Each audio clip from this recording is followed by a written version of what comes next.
Sao con lại không ngủ như này? Bây giờ là giữa đen rồi, sao con không đi ngủ thế này? Thức dậy để đi chơi à con?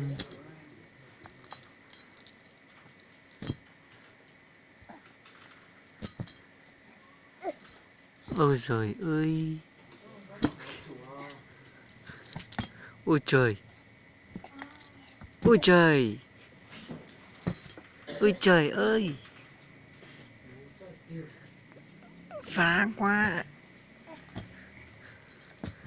Ôi trời! Con làm cái gì? Bây giờ 12 giờ đêm rồi con cứ không đi ngủ thì làm sao được? Thức dậy làm gì?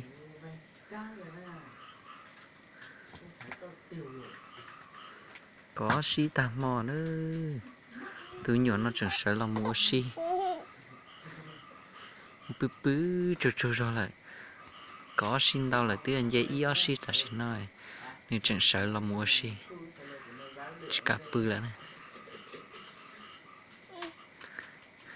Chỉ cà bư đó từ nó này. Ôi trời ơi! Bé ngoan ơi! Đi ngủ thế nào? Đi ngủ thế nào?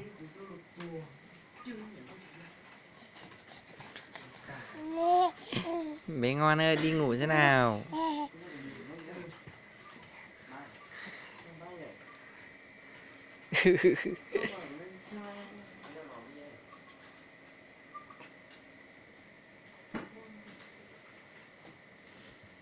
Bé ngoan, đi ngủ nhá. Một bư. Chả ta kia con chỉ sợ không cần ta.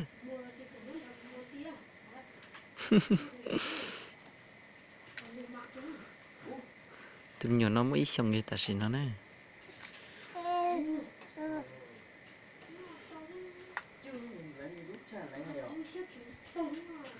Thì dụ như ý si ta xin nó luôn.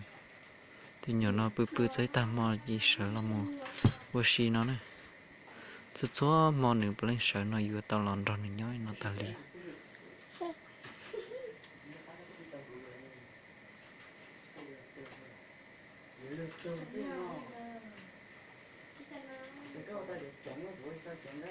Malia, Malia, Malia có quá chi à? Có phân sợ lo quá xía chi na? Lo, Malia, Malia ư? Malia, có sợ lo quá chi à? Cấp quá chi à?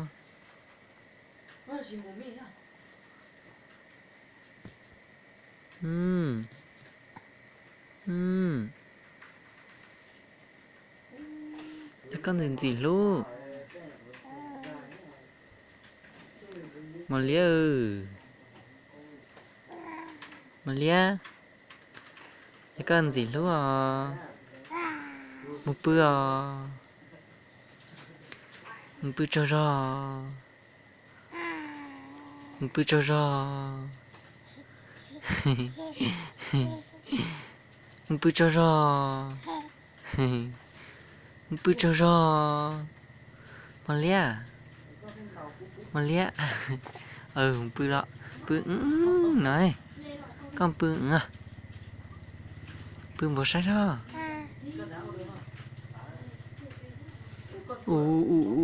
Cái buồn tạ. Một con mất tao lúc 6 tông bây giờ. Con mất lấy 6 tông.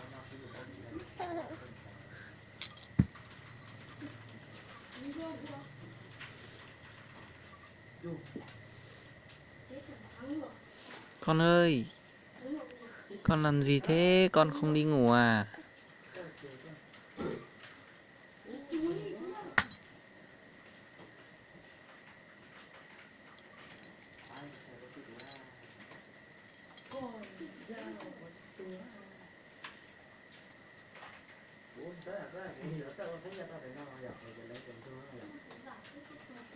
Con làm gì?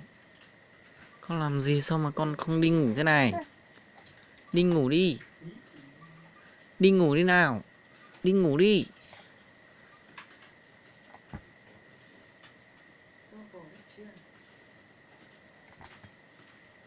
Con ơi. Con đi ngủ xem nào. Cái đứa này nó đang làm gì thế này? Cái đứa này nó đang làm gì thế này? Đứa đẹp đẹp này nó đang làm gì thế này? Xem này. Xem này. Nó bực mình rồi đấy.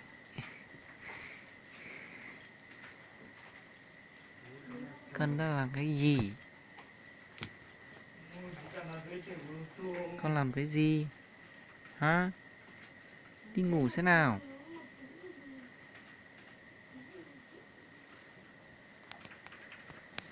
Bé ngoan ơi.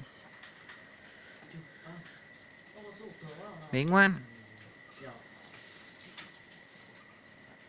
Đi ngủ xem nào.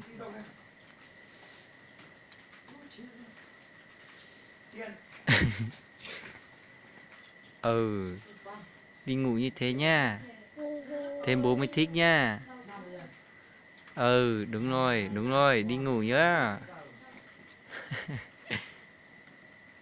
Đi ngủ thế nào. Ngủ thế nào. Ngủ luôn. Ngủ luôn cho bố thế nào. Nhanh nào.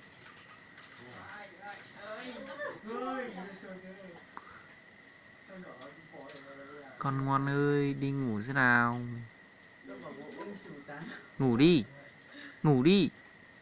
Đúng rồi. Ngủ như thế bố mới thích con.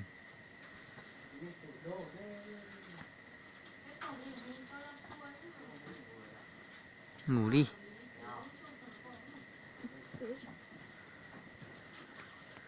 Ngủ rồi nha. Pư trò rò nữa. Hai còn nụ pư. Trò cá sợ lo. Trò cá giờ sợ lo. Sợ chị tao. Sợ chị tao. Sợ chị tao.